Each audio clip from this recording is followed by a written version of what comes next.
Maka muhasabatun nafsi artinya memeriksa atau membuat perhitungan atas diri sendiri. Membuat perhitungan atas diri sendiri. Secara terminologis, ya, jadi muhasabah itu salah satu definisinya adalah, ini bahasa Arabnya saya bacakan, an-nadharu fi a'malin nafsi wastidrakil akhta wal mudiyyi fis shalihat. Artinya memeriksa perbuatan diri sendiri untuk menemukan kesalahan-kesalahan lalu memperbaikinya dan melanjutkan perbuatan yang sudah baik.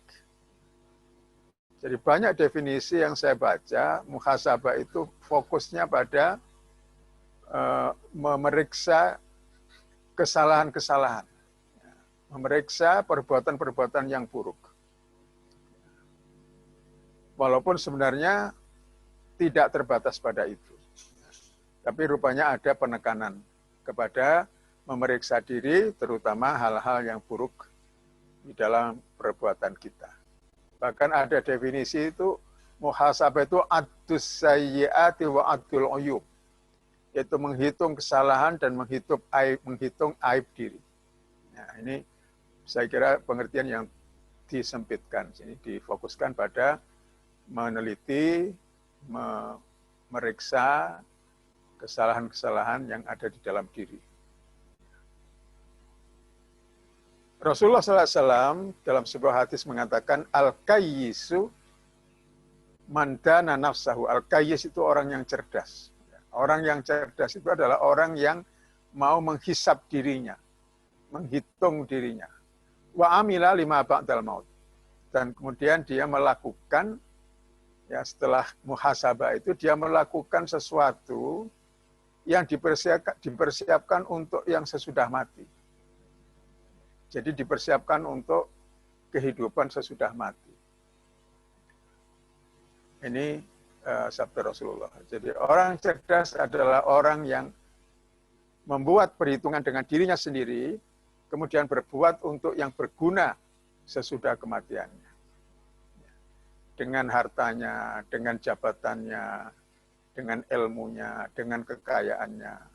Kalau dia melakukan muhasabah, maka outputnya itu adalah keinginan dan mungkin juga program-program yang dia buat untuk melakukan hal-hal yang justru diperlukan atau itu berguna, bermanfaat untuk dirinya sesudah mati. Nah, ini dari hadis riwayat Imam Turmudi. Umar bin Khattab radhiyallahu an juga ada punya nasihat yang bagus saya kira untuk kita semua. Hasibu anfusakum qabla an tuhasabu. Ya. Hisablah dirimu sebelum dihisab. Ya. Periksalah dirimu sebelum diperiksa nanti di akhirat. Wazinu qabla an tuzanu. Timbang-timbanglah dirimu sebelum nanti ditimbang. Fa innahu ahwanu alaikum fil hisabi ghadan antu hasibu anfusakum al-yauma. Hisabmu besok akan lebih ringan, yaitu nanti di hari kiamat, ketika kita dihadapkan kepada pengadilan Allah, itu akan lebih ringan jika hari ini kamu mau menghisab dirimu. Karena produk dari hisabnya atau output dari hisab ini nanti adalah, tadi itu kata Rasulullah, justru kita kemudian lebih banyak berpikir apa yang bisa aku siapkan untuk hari depan di akhirat. Wa tazayyanu lil ardil akbar. Ini istilah dari Umar bin Khattab. Patutkanlah dirimu ya, seindah mungkin, secantik mungkin untuk tampil dalam pagelaran agung al-ardil akbar. Dan nanti itu ada pagelaran agung di hari kiamat. Kita semua harus tampil. Ya, menampilkan diri kita, amal kita selama di dunia. Yauma idzin tu'raduna la takhfa minkum khafiyah. Pada hari itu tidak ada pada dirimu sesuatu apapun yang bisa disembunyikan. Jadi semua akan dibuka. Itu pengadilan akhirat mesti begitu. Kalau di dunia masih banyak yang ditutupi. Kalau di akhirat, la takhfa minkum khafiyah. Tidak ada sesuatu yang tersembunyi lagi. Di dalam Al-Quran, Allah Subhanahu wa Ta'ala berfirman, dalam sebuah ayat yang cukup panjang, tapi ini kita potong pada intinya, balil insanu ala nafsihi basirah. Al-Qiyamah ayat 14. Bahkan manusia itu menjadi saksi atas dirinya sendiri. Jadi sebenarnya kalau kita melakukan muhasabah itu kita tahu kok. Kesalahan kita apa, dosa kita apa, aib kita apa, celah apa, kita tahu. Karena kata Allah, manusia itu menjadi saksi atas dirinya. Atau dia yang paling tahu tentang dirinya sendiri. Seburuk-buruknya manusia dalam pandangan manusia, ya, dia tetap memiliki hati nurani. Masalahnya adalah banyak orang yang kemudian menutupi bisikan-bisikan nuraninya. Ya, nafsunya lebih berkuasa atas akalnya, atas hati nuraninya. Tapi pada dasarnya, ya, manusia itu tahu mana yang baik dan mana yang tidak baik. Jadi meskipun manusia berusaha untuk membantah, mencari-cari alasan dan menutupi perkataan dan perbuatannya yang salah kepada orang lain, tapi dia tidak bisa menipu diri sendiri. Apalagi menipu Tuhan. Manusia pada dasarnya tahu tentang dirinya sendiri, isi hatinya, isi pikirannya, dan juga perbuatannya. Ini penafsiran dari ayat balil insanu ala nafsihi basirah. Pemaknaan kedua adalah bahwa anggota badan manusia itu nanti di hari kiamat, di hari perhitungan, atau di hari pengadilan akan menjadi saksi atas perbuatannya sendiri. Ya, jadi itu nanti di pengadilan hari kiamat. Nah, ini ayat yang dijadikan dasar perlunya manusia itu melakukan muhasabah. Ya, ini ada di surat Al-Hasyr 18. Ayat ini cukup terkenal, sering dibaca oleh para imam. Ya ayyuhalladzina amanu taqullah, wahai orang-orang yang beriman, bertakwalah kepada Allah, wal tanzur nafsun ma qaddamat lighad. Hendaklah setiap diri itu melihat, mengamati, memeriksa, meneliti apa yang qaddamat, yang sudah dia siapkan lighadin, untuk hari depan. Wattaqullah, dan takutlah kepada Allah, innallaha khabirun bima ta'malun. Sesungguhnya Allah itu maha mengetahui sedetail-detailnya apa yang dilakukan oleh manusia. Jadi ayat ini agak khusus, pertama ditujukan kepada orang-orang yang beriman. Makanya ya ayyuhalladzina amanu. Yang kedua, di dalam satu ayat pendek ini ittaqullah diucapkan 2 kali oleh Allah. Ya. Ittaqullah wal tanzur nafsun ma qaddamat lighad, ditutup lagi dengan ittaqullah wattaqullah. Ini artinya bahwa manusia dianjurkan untuk hati-hati, untuk waspada. Salah satu bentuk atau cara atau jalan kita untuk waspada, hati-hati itu adalah melakukan muhasabah, yaitu melihat apa yang sudah kita lakukan. Kemudian melihat apakah yang kita lakukan itu bermakna untuk akhirat kita atau tidak.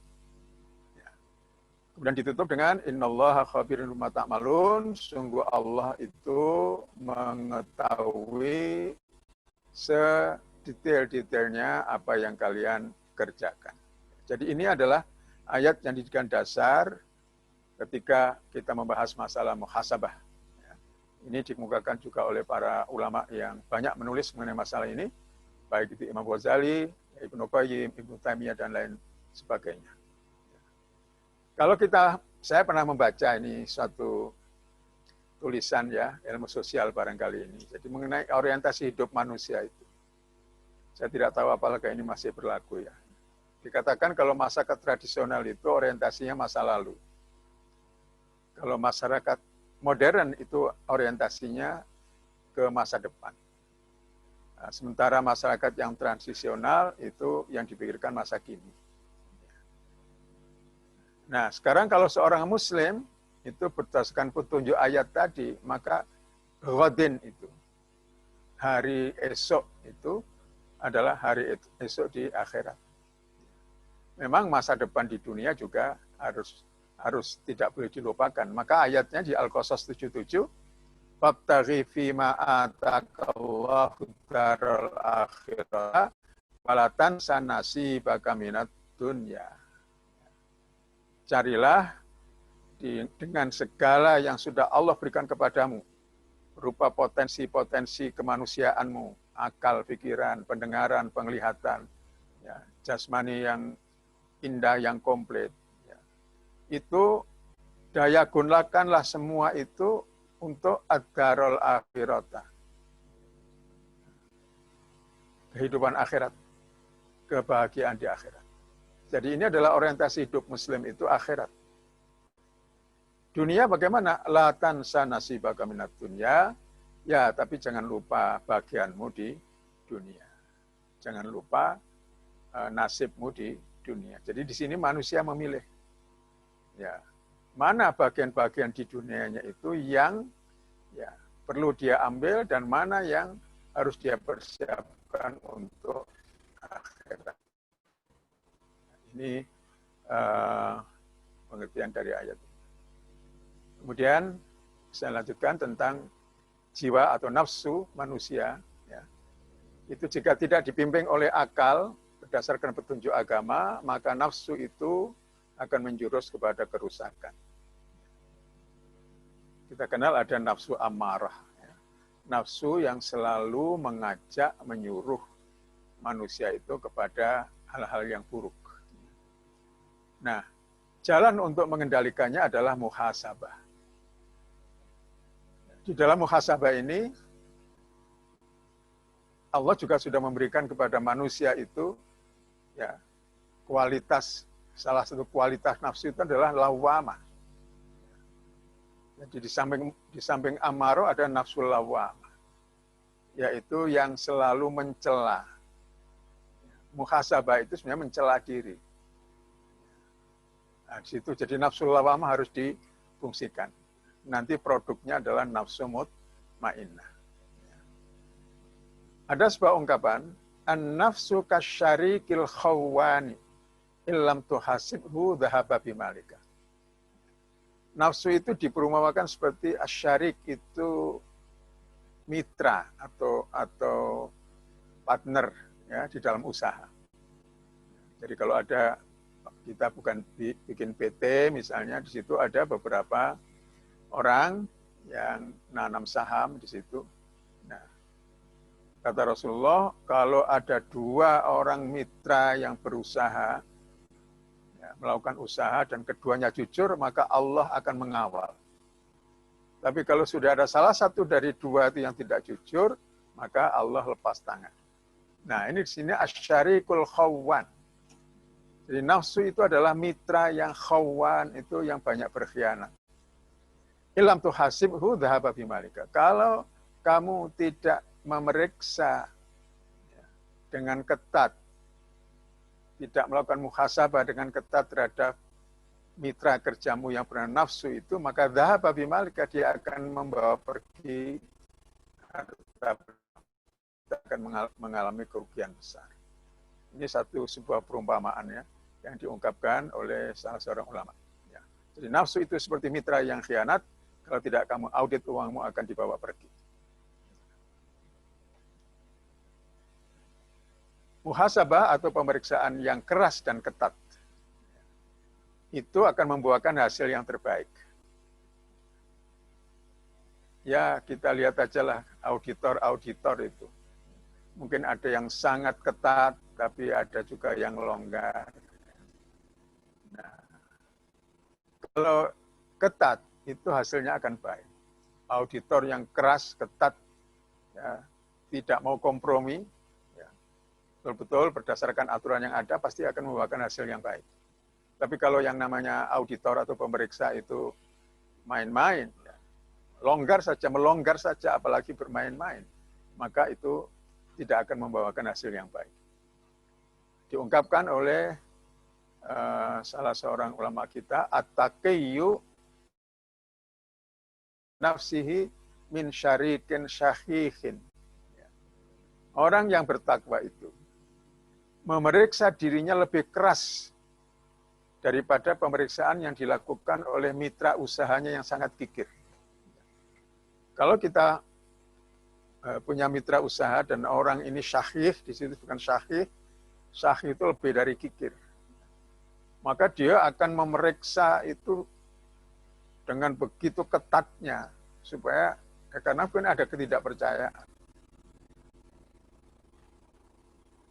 Nah, orang bertakwa memeriksa dirinya itu lebih ketat daripada pemeriksaan dilakukan oleh orang yang sangat gigir ketika dia bermitra usaha dengan orang lain.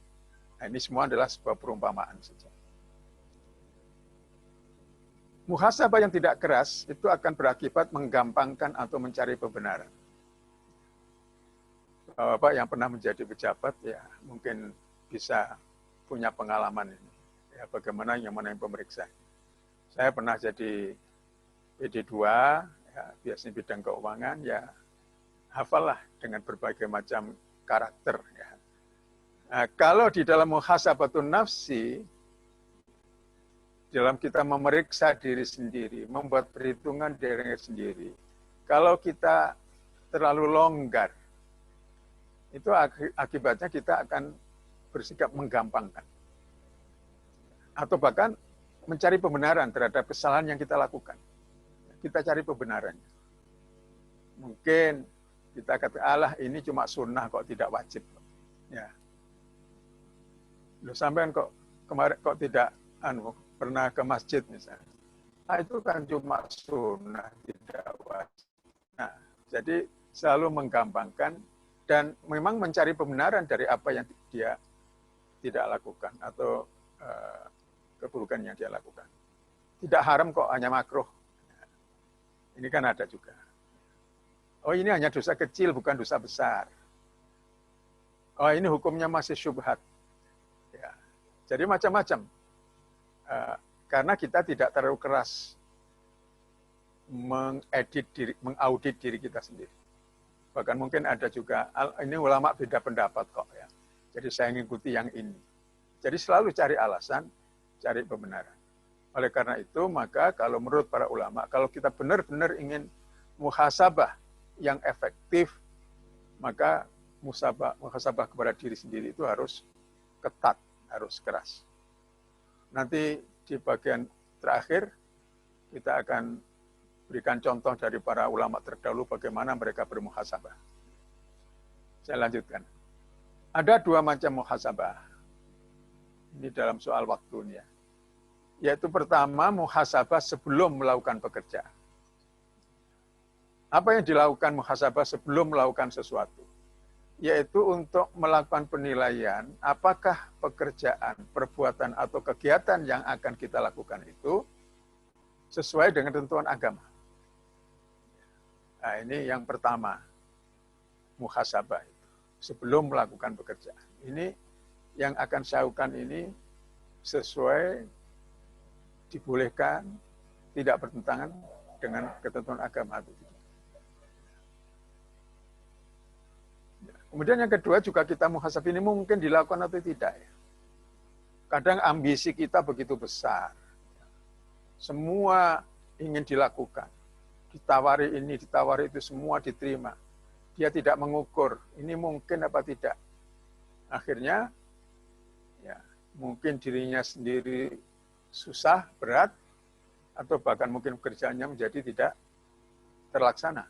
Ya, jadi di sini mubadzir. Yang ketiga, apakah manfaatnya lebih besar daripada mudaratnya? Ini selalu dipertimbangkan. Perbuatan ini baik. Ya, tapi harus dilihat ini manfaatnya lebih besar atau justru ada mudaratnya di situ yang bisa mengalahkan manfaat. Kemudian berikutnya, melakukannya lebih baik daripada tidak melakukannya. Saya melihat seseorang melakukan suatu kesalahan. lalu saya ingin memberi nasihat. Nah, ini dipertimbangkan. Kira-kira ini lebih baik atau malah lebih buruk kalau saya memberi nasihat. Ini satu contoh misalnya. Jadi ini dipertimbangkan di dalam muhasabah. Jadi melakukannya itu lebih baik atau lebih buruk. Atau lebih baik tidak melakukan. Ya, kemudian kita juga perlu muhasabah apakah yang saya lakukan ini hanya bernilai duniawi saja atau juga ukhrawi. Ini berkaitan dengan perbuatan-perbuatan atau kegiatan-kegiatan yang sifatnya mubah, yang sudah rutin kita lakukan. Ini kita muhasabah. Ya. Mengapa? Karena perbuatan-perbuatan rutin yang kita lakukan yang sifatnya mubah itu sebenarnya tidak hanya bernilai duniawi. Ya. Kalau kita muhasabah, kita periksa niat kita periksa motivasi kita, maka mungkin saja perbuatan yang rutin itu bisa menjadi suatu amal akhirat. Nah, ini antara lain manfaat dari muhasabah. Tiap hari kita pergi ke kantor, tiap hari mengajar, ya, kita tiap hari melakukan suatu kegiatan ya yang rutin. Nah, ini kita muhasabah apa ya mek ngene tok. Nah, kalau kita muhasabah, mungkin kita akan iya. Apa yang saya lakukan ini, kalau saya niatkan dengan benar, itu akan bernilai akhirat. Rasulullah mengatakan, sampai kamu menyuapi istrimu saja, itu bisa juga bernilai akhirat. Kalau ada kesadaran di dalam hati bahwa itu adalah perbuatan baik yang diperintahkan oleh Allah dalam rangka untuk menjaga cinta kasih atau mawaddah warahmah di antara suami istri. Ini satu contoh.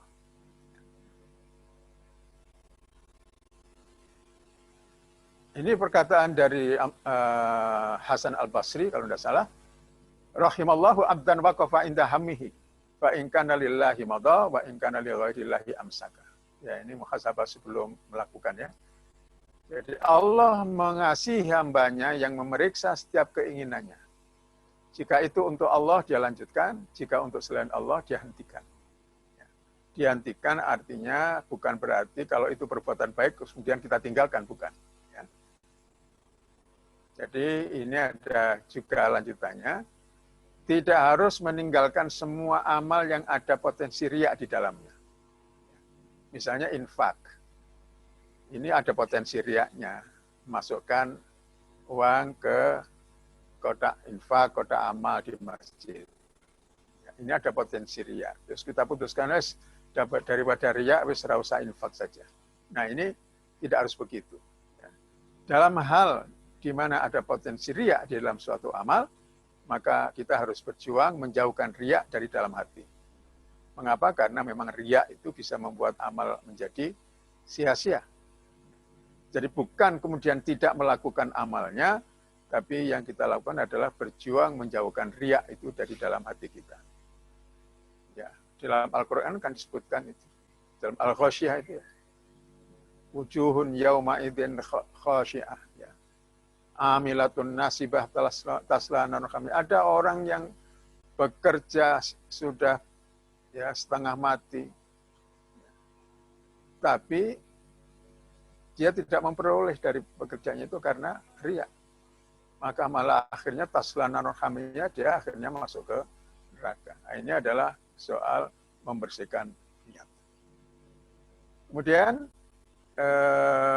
muhasabah sesudah melakukan pekerjaan. Ini dilakukan untuk menilai pertama, kebaikan yang dilakukan, apa kekurangannya, baik lahiriah maupun batiniah. Dan bagaimana afdoliyahnya. Afdoliyah itu artinya prioritasnya. Ini untuk hal-hal yang sudah kita ya. Mungkin juga ibadah yang lain. Ya. Umroh kita, haji kita, zakat kita. Ini kita lakukan muhasabah. Ya. Pertama, apakah sudah sesuai dengan tuntunan Allah? Kekurangannya apa? Baik lahiriah maupun batiniah, artinya mungkin tata caranya sudah benar, Tapi bagaimana amal batinnya, amal kolbunya? Apakah sudah ikhlas? Apakah sudah ridho? Nah, itu harus kita tilik, kita muhasabah. Kemudian afdoliyahnya. Afdoliyah itu keutamaan. Mana di antara amal-amal baik itu yang kita utamakan, kita prioritaskan. Kemudian juga memuhasabai keburukan. Keburukan yang dilakukan apa penyebabnya? Mengapa kita melakukan itu? Apakah karena dorongan nafsu? Atau karena kita lengah? Atau karena kita sembrono? Atau apa? Nah, itu harus kita muhasabah, kita kaji. Termasuk apakah yang keburukan yang saya lakukan ini sudah tingkatnya haram atau hanya makruh. Terus sejauh mana penyesalan kita terhadap kesalahan yang sudah kita lakukan. Dan juga berpikir bagaimana kalau itu memperbaikinya. Dan yang ketiga adalah perbuatan mubah tadi. Perbuatan yang sudah kita lakukan secara rutin itu. Apa motivasinya dan bagaimana prioritasnya. Nah, ini bentuk dari muhasabah sesudah. Ya, ini ada contoh sini ya. Dari yang tadi mikir prioritas tadi. Setelah sholat subuh, ya ini kita bisa zikir panjang atau setelah sholat subuh zikir sekedarnya, kemudian kita gunakan waktu untuk nulis misalnya ya. Nah, ini saya baca pengalaman Pak Quraisy. Pak Quraisy ketika di Madinah, semua orang mengejar arba'in misalnya gitu ya. Mengejar supaya bisa sholat 40 kali selama sekian hari, 8 hari itu di Masjid Nabawi. Nah, tapi Pak Quraisy katanya pada waktu itu dia dituntut untuk bisa menyelesaikan kitab tafsirnya. Maka beliau katakan dia lebih memprioritaskan menulis tafsir daripada dia harus mengejar arba'in. Nah, ini contoh. Ya. Ini soal pilihan ya, setiap orang bisa berbeda-beda sesuai dengan situasi dan kondisinya. Zikir panjang atau ke dapur. Ibu-ibu misalnya ya. Ya. Nah, kalau maunya hati ya zikir panjang sekali, tapi nanti kalau tidak segera ke dapur nanti bagaimana ini sarapan pagi, ya anak-anak mau sekolah, ya bapak mau ke kantor, misalnya ini gitu ya. Jadi di sini muhasabah itu perlu untuk memilih tadi itu prioritas. Ini satpam, waktu subuh. Nah, dia harus bisa milih prioritas, dia akan ke masjid untuk jamaah subuh atau dia jaga pos keamanan. Nah, ini prioritas kita semua harus dimuhasabah, harus diperhitungkan semuanya. Ya, karena dia satpam, maka tugas utamanya tentu jaga keamanan. Kalau dia perhitungkan, kalau dia tinggalkan posnya itu nanti akan banyak maling, maka tentu itu lebih utama daripada dia ke masjid untuk sholat jamaah subuh. Ya, ini sebagai contoh ya. Jadi semua harus dipertimbangkan sesuai dengan keadaannya. Ini ada satu contoh. Rasulullah SAW melihat Ummul Mukminin Juwairiyah itu berzikir panjang dari sebelum subuh sampai sesudah waktu duha. Benar Rasul bertanya setelah pulang ya dari masjid sesudah waktu duha, sudah agak siang. Wahai Juwairiyah, apakah kamu berzikir sepanjang waktu itu? Tadi lihat saya berangkat ke masjid, kamu sudah duduk di musalamu. Saya pulang dari masjid setelah sholat duha ya, mungkin hampir menjelang zuhur, kamu masih di situ. Apakah kamu berzikir sepanjang itu? Ummul Mukminin Juwairiyah menjawab, iya ya Rasulullah. Saya memang berzikir sepanjang waktu itu.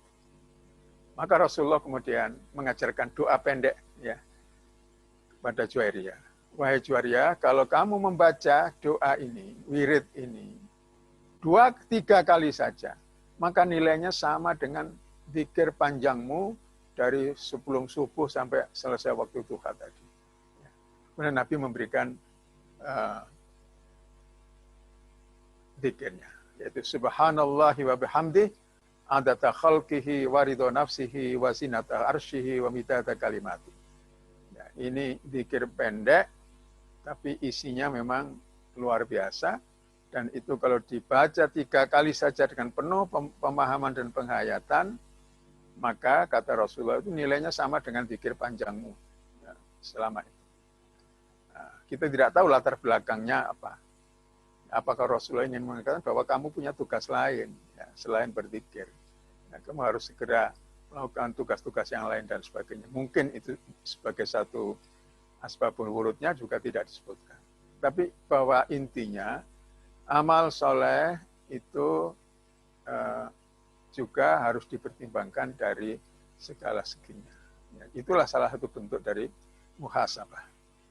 Saya kira ini dulu yang bisa saya sampaikan ya, mengenai muhasabah. Mudah-mudahan bisa menjadi bahan renungan bagi kita semua. Dan masih ada sisa waktu, saya kembalikan kepada moderator. Mungkin ada tambahan-tambahan dari teman-teman. Ya. Saya harapkan itu lebih banyak tambahannya daripada pertanyaannya. Ya. Saya kira begitu. Sementara Pak Muthalib, Assalamualaikum warahmatullahi wabarakatuh. Assalamualaikum warahmatullahi wabarakatuh. Terima kasih Ustadz. Ini Ibu Bapak sekalian, saya kira ini paparan yang luar biasa. Kalau ini kita bisa mengamalkan seperti yang Ustadz paparkan, rasanya, aduh, berat sekali ya. Tapi nampaknya untuk mencapai derajat orang-orang yang bertakwa, memang kita harus banyak-banyak muhasabah. Setiap apa yang akan kita lakukan, kita perhitungkan masa-masa, manfaat dan madorotnya. Semakin banyak ilmu kita, semakin banyak referensi kita, saya kira keputusan kita akan lebih mendekati ketakwaan, lebih banyak mendekati menahan diri dari perbuatan-perbuatan yang maksiat. Saya kira demikian. Baik, saya persilahkan Ibu Bapak, monggo yang mau bertanya. Ini Alhamdulillah, Prof. Effendi Kadarisman juga sudah muncul dari kesulitannya yang lama sekali tadi mau masuk, sulit nggak masuk-masuk gitu, Prof. Nggih, monggo yang berkenan. Assalamualaikum warahmatullahi wabarakatuh. Waalaikumsalam warahmatullahi wabarakatuh. Terima kasih. Ingat sekali nih pelajaran lama ini kita. Asal kata tadi Pak, barangkali saya meringat pelajaran saya dulu dari PGA ya. Itu kan ada isim apa? Kok isim sih? Apa yang 14 dan 9 itu apa namanya Pak? Jadi lupa. Asabayah sibuha sibun. Ya. Tasrif. Ilmu sorof, tasrif. Ya. Tasrif 9 dan tasrif 14. Ya. Ini muhasabah ini kan masuk tasrif 9 Pak ya. Muhasabah ya, ya. Ini isim ya. Isim masdar ini. Oh, muhasabah, yuhasibu, muhasabah itu isim masdar. Oh, si masdar ya, kata ungkapannya ya. Baru tahu juga saya. Jadi maksudnya ini ya bukan sekedar silaturahmi ya, bukan Pak ya. Muhasabah itu barangkali berkait dengan introspeksi ya, barangkali ya lebih kepada menyadarkan kita apa-apa yang sudah kita lakukan, kita timbang-timbang apakah seimbang antara baik buruk mana yang itu barangkali untuk meningkatkan keimanan. Kan barangkali maksudnya begitu ya Pak? Ya, betul. Ya, nah, kadang-kala Pak, ya kita muhasabah ya komunikasi selama ini, tapi kadang-kadang muncul malah ketersinggungan, akhirnya kadang-kadang jadi apa ya? Kan kita seperti ini kita silaturahmi ya Pak. Ini kan bahagian di muhasabah juga kan Pak. Nah kemudian tapi dengan muhasabah itu ada ketersinggungan semua sehingga terjadinya konflik. Nah, ini barangkali Pak bagaimana caranya supaya kita tidak menghindari hal-hal begitu. Jadi bukan keinginan kita dengan muhasabah kita menjadi lebih banyak ke positif, tapi kadang-kadang di dalam muhasabah teknik itu terjadi konflik yang tadi itu Pak yang kata kadang-kadang jadi rusak atau tambah apa komunikasinya. Jadi apa namanya itu istilahnya ya jadi lupa. Bisa mengurangi lah atau menyobek muhasabah itu. Itu barangkali bagaimana sebaiknya Pak. Terima kasih. Monggo Ustaz. Ya, muhasabah itu bukan silaturahmi ya. Jadi muhasabah itu adalah pemeriksaan terhadap diri sendiri. kalau Ibu contohkan tadi, karena ingin membangun silaturahmi, kemudian menimbulkan persoalan. Ya itu justru yang harus dimuhasabahi. Ya, misalnya suami istri, ya istri ingin mengingatkan suami, tapi itu justru menimbulkan ketersinggungan. Nah di sini berarti si istri harus muhasabah. Pertama, apakah salah ya cara saya mengemukakan, cara saya memberikan saran, ya, saya cara mengingatkan. Ini muhasabah. Ya. Kemudian juga dalam muhasabah itu, kira-kira kalau ini saya mau menyampaikan ini kepada suami saya, ini menimbulkan kebaikan atau justru menimbulkan keburukan. Nah ini muhasabah justru di situ. Ya. Jadi kita memeriksa apa yang sudah kita lakukan. Dan juga kita mempertimbangkan apa yang akan kita lakukan supaya tidak menimbulkan efek yang negatif. Kalau sudah kita lakukan ternyata menimbulkan efek negatif, kita muhasabah. Artinya kita periksa, kita teliti apa penyebabnya. Apakah karena memang saya tidak bijak dalam menyampaikan, atau mungkin pihak yang saya sudah benar tapi dia yang memang sudah pada dasarnya nggak mau menerima masukan misalnya. Nah itu semua akan menjadi pertimbangan kita untuk melakukan tindakan berikutnya. Nah, jadi muhasabah justru di situ. Ya ini mungkin yang bisa saya sampaikan Pak Muthalib ya. Mungkin teman-teman bisa membantu. Barangkali itu juga terkait waktu, suasana hati, pilihan kata, macam-macam variabelnya kan banyak Ustadz ya. Jadi ya. Jadi saya kira itu Bu Rahmiwati, memang kadang-kadang itu kalau hubungan suami istri itu salah menyebut kata pada suasana hati yang berbeda atau lingkungan yang berbeda itu bisa jadi masalah ya. Oleh karena itu barangkali ini sebelum keluar ya ucapan, apalagi untuk mengkritik pasangan ya, itu harus kita muhasabah yang sangat jelimet, yang hati-hati, sehingga dampak negatifnya tidak muncul, dampak positifnya seperti yang kita harapkan. Barangkali itu penegasan dari jawaban Ustadz ya. Monggo, silahkan. Boleh saya. Ini... Oh Pak Ali, monggo Pak Ali. Akhirnya muncul juga ya. Saya mendengar kok dari awal tadi. Kalau pakai analog, ini kan dari awal itu kan kalau boleh saya labeli dari sejak awal masalah ikhlas, ridho, kemudian yang terakhir cinta pada Allah, itu kan sebetulnya manajemen kolbu ya, mengelola hati. Jadi artinya memang ya sendirian gitu. Sendirian dalam artian dialognya itu dengan hati. Dengan hatinya sendiri. Jadi muhasabah ini juga saya kira afdolnya ya memang terjadi dalam hati. Bukan muhasabah dalam artian seperti focus group discussion atau mengevaluasi program bersama-sama. Saya kira kan bukan itu dah. Ya. Jadi ini rangkaiannya dengan topik-topik sebelumnya adalah sebetulnya pengelolaan hati. Kerennya itu pakai manajemen ya. Manajemen kolbu yang kemudian itu pekerjaan hati. Memang kemudian bisa dianalogkan. Kalau kita, Pak Son ini mungkin ahlinya. Manajemen itu kan ada perencanaan, ada pelaksanaan, ada evaluasi. Jadi tadi Pak Ustadz Fuad tadi kan perencanaan ya, dalam artian sebelum melaksanakan itu dimuhasabai dulu, dinilai dulu, tapi ini masalahnya penilaian diri sendiri, di hatinya sendiri, yang akan dilakukan, rencana besok mau kemana, mau melakukan apa itu, ya ditimbang-timbang sendiri dalam hati, tidak perlu melibatkan orang, gitu. Jadi bukan, ya tadi Pak Fuad sudah mengatakan, ini bukan masalah silaturahim. Kalau toh menggunakan istilah silaturahim itu ya dengan hatinya sendiri menurut saya. Terima kasih.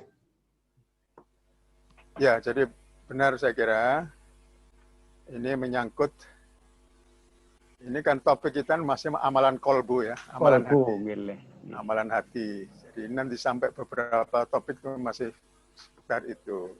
Yang saya pikir topik ini saya kira perlu karena jarang saya kira jarang untuk dibahas dalam berbagai pengajian-pengajian di masjid. Ya umumnya adalah amalan lahiriah.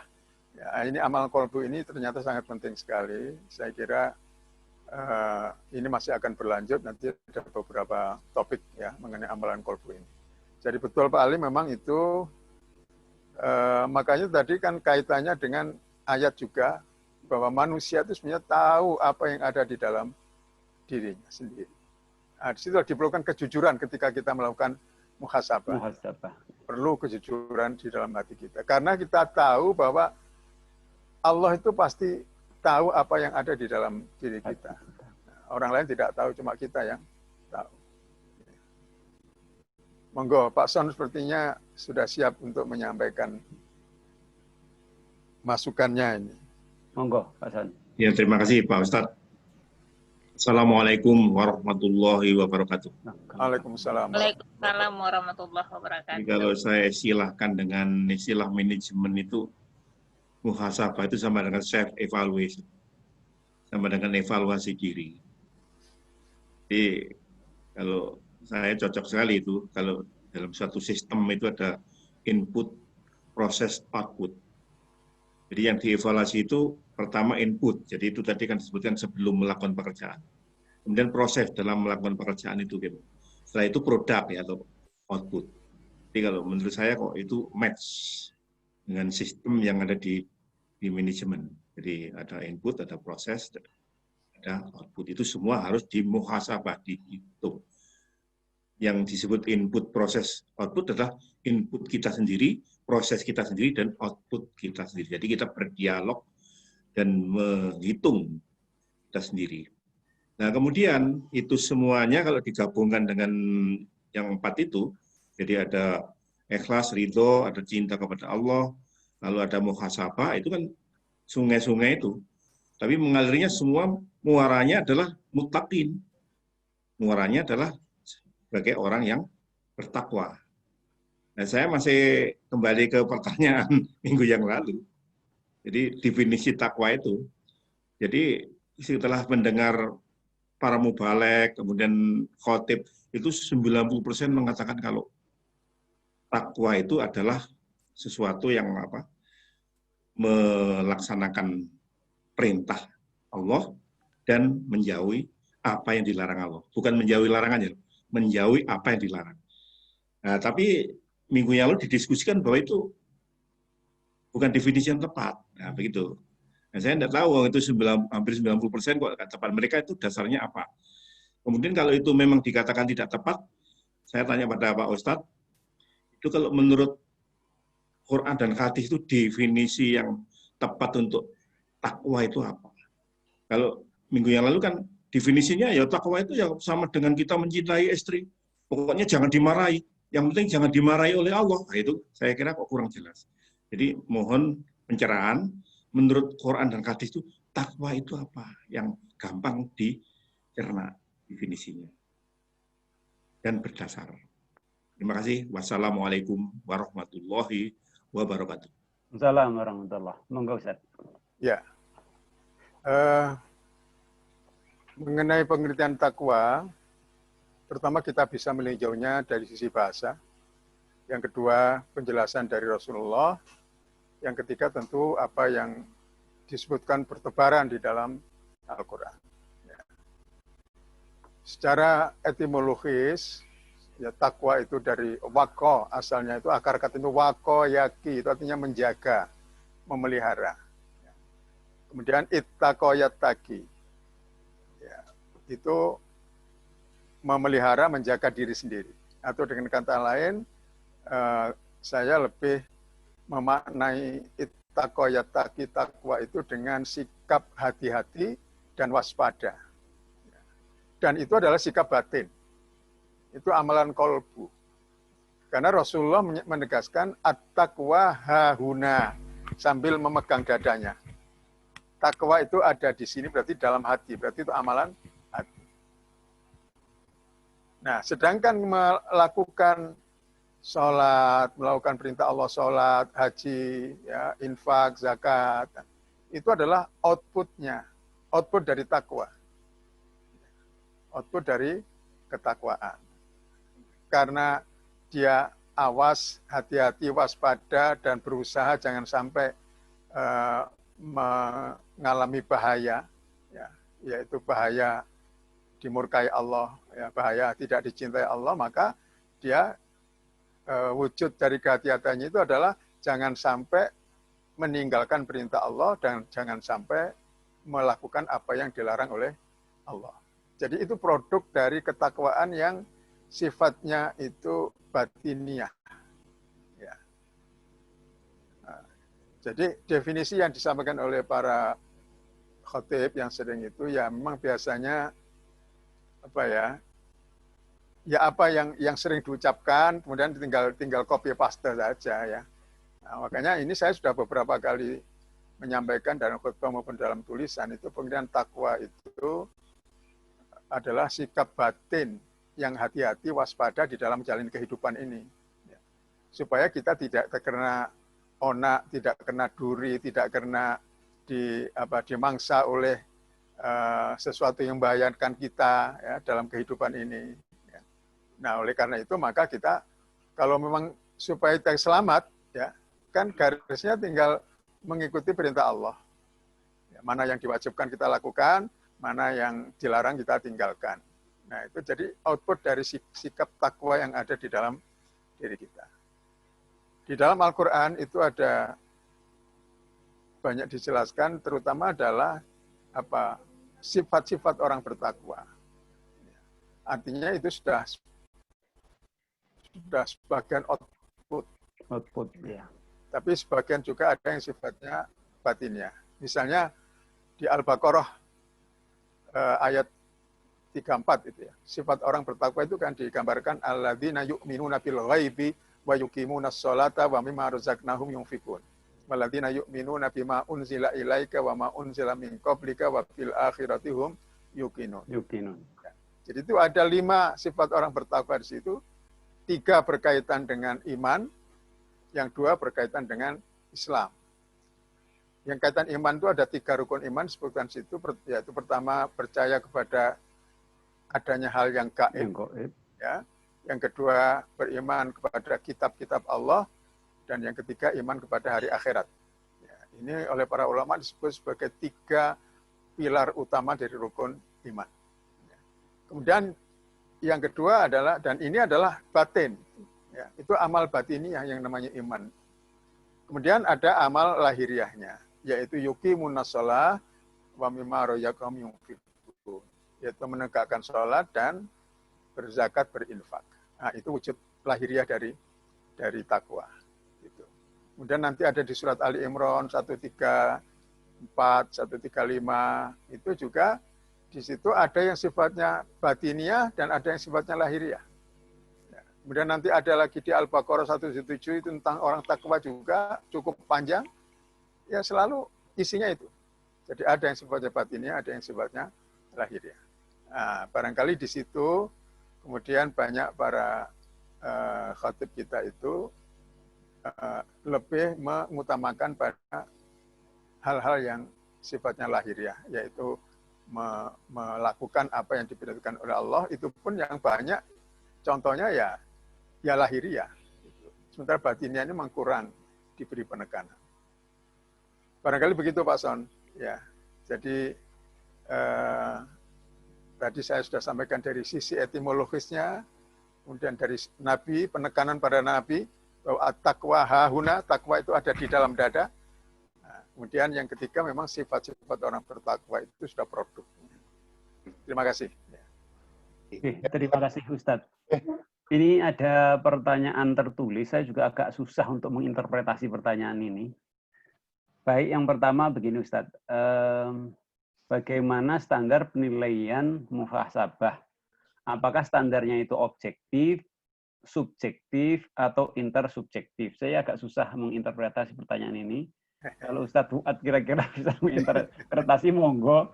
Kalau kesulitan menginterpretasi, ya kita lanjutkan pertanyaan yang lain. Ustadz. Apa ada standarnya gitu? Iya.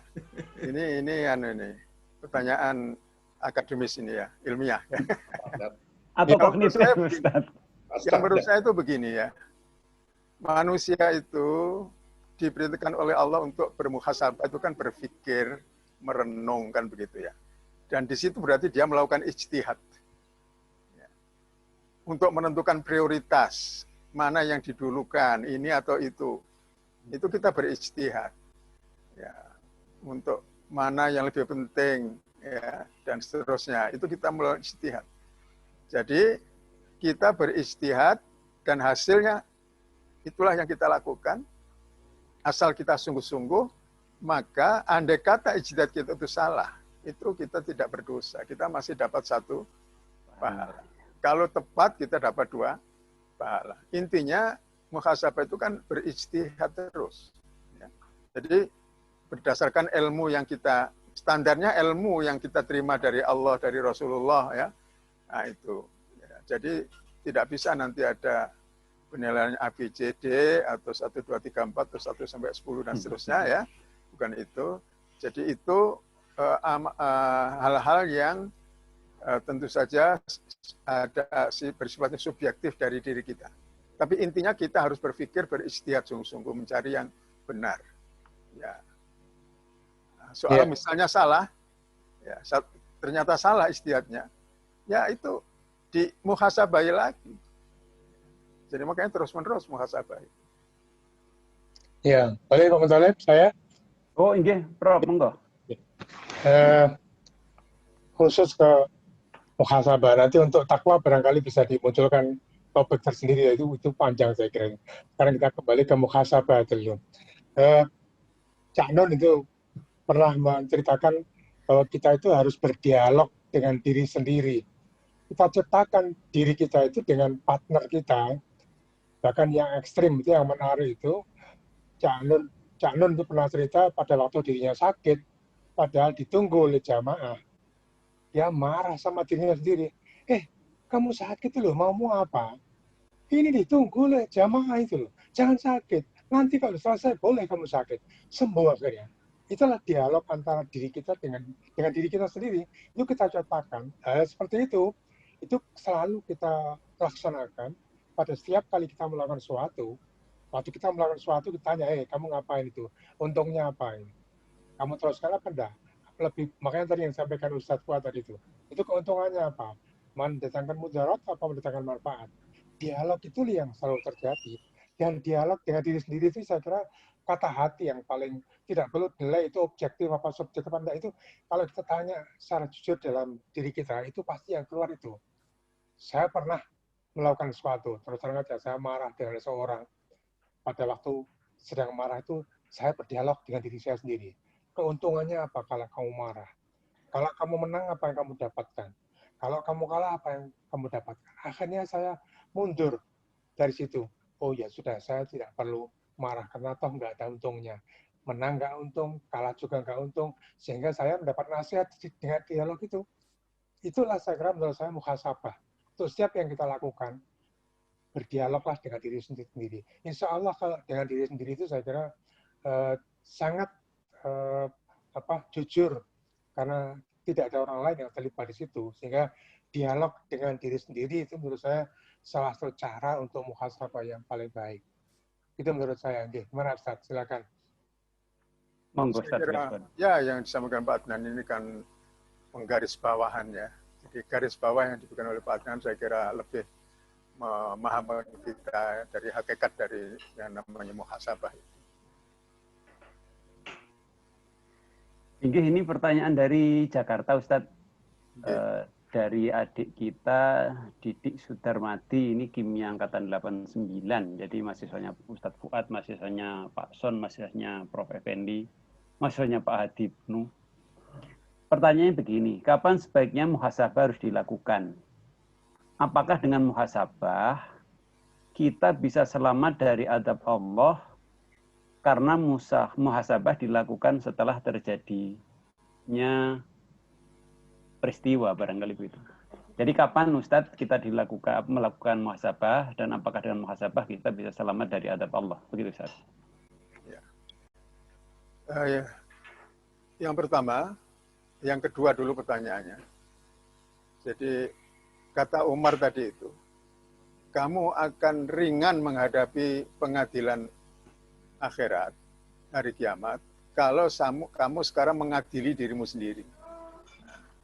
Karena kita mengadili diri sendiri itu nanti buahnya, efeknya itu sangat luar biasa.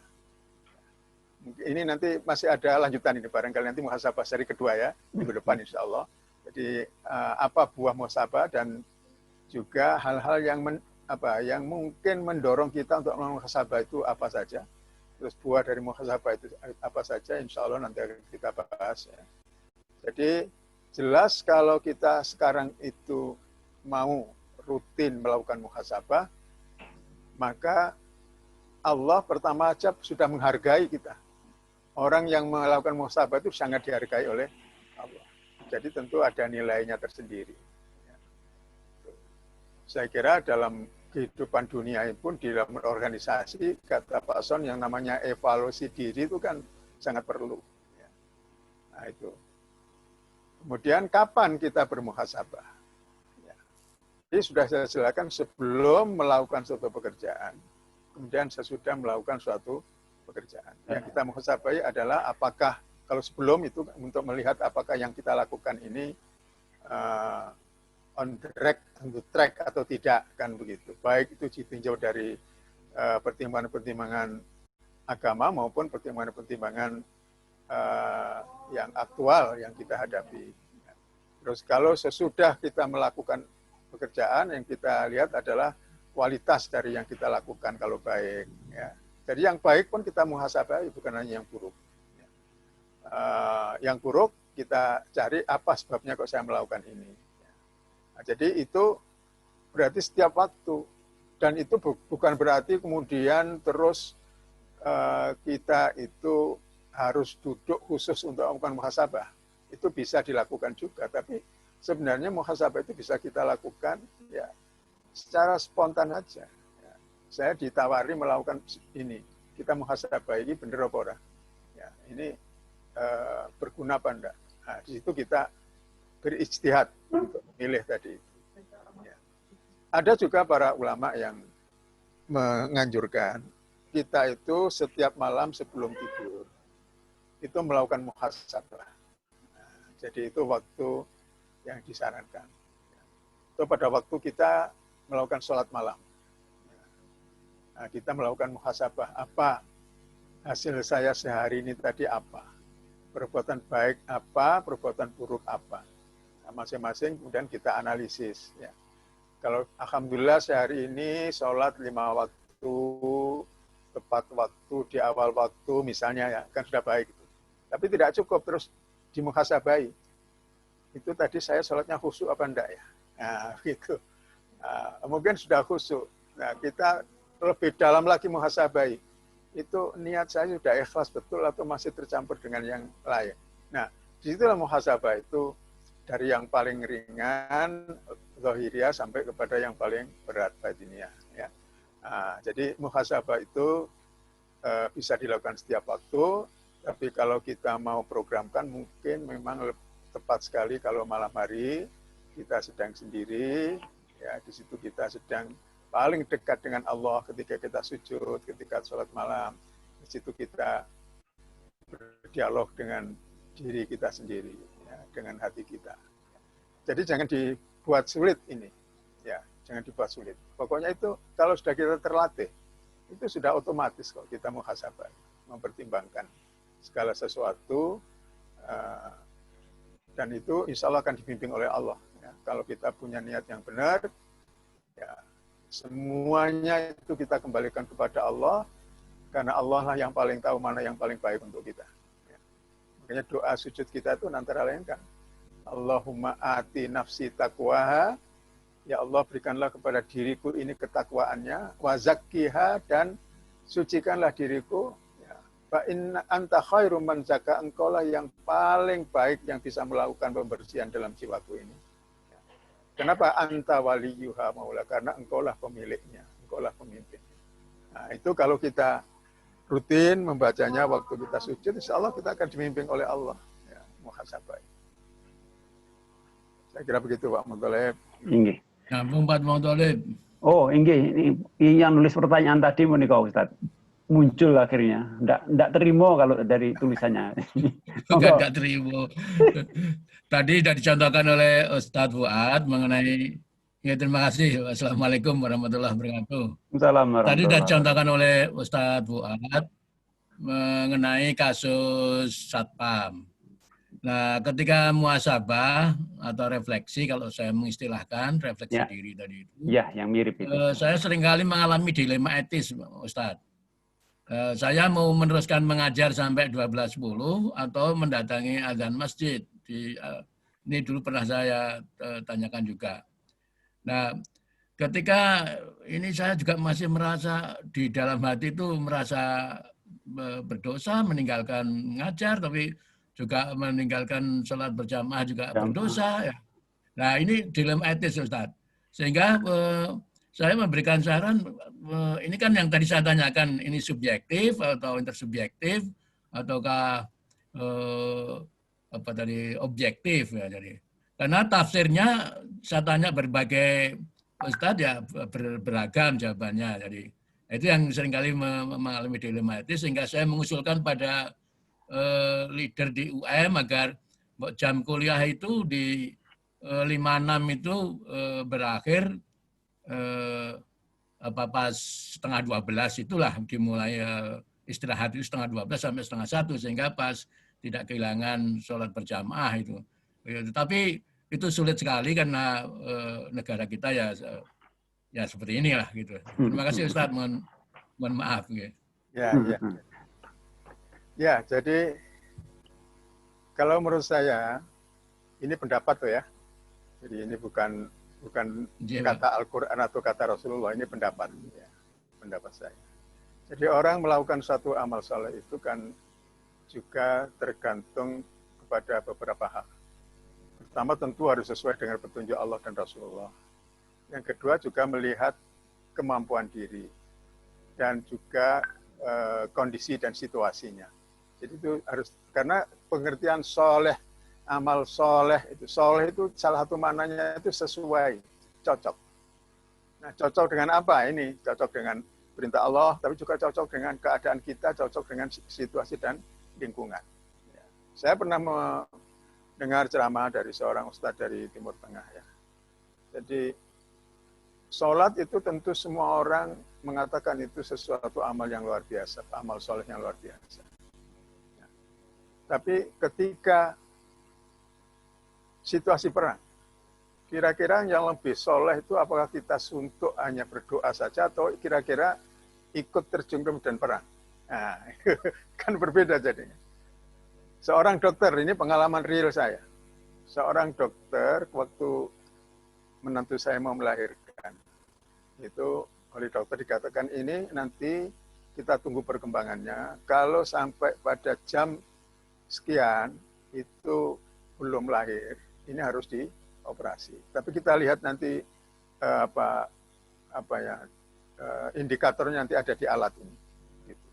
Nah akhirnya sudah hari Jumat, sudah jam 11.30, ya, itu duhurnya kurang lebih 11.40. Jadi kurang 10 menit dia sudah berangkat, sudah mengalungkan sajadah, ya, mau pergi ke masjid, terus dia mampir dulu ke ruang. Dan dia lihat itu indikator di peralatan itu, ini sudah bahaya ini. Nggak bisa ditunda. Nah sekarang dokter ini ambil keputusan kan. Apakah dia akan pergi ke masjid untuk sholat Jumat, atau dia harus melakukan operasi, spot operasi di situ. Taruhannya kalau tidak dilakukan ini sangat membahayakan. Tapi kalau dilakukan dia ketinggalan sholat Jumat. Nah, kira-kira menurut sampean gimana ini? Disitulah seorang dokter mengambil keputusan. Ya, saya kira dia tepat sekali mengambil keputusan. Allah Maha tahu bahwa saya tidak berniat meninggalkan sholat Jumat, tapi saya melakukan sesuatu untuk menyelamatkan jiwa seseorang. Maka dia operasi.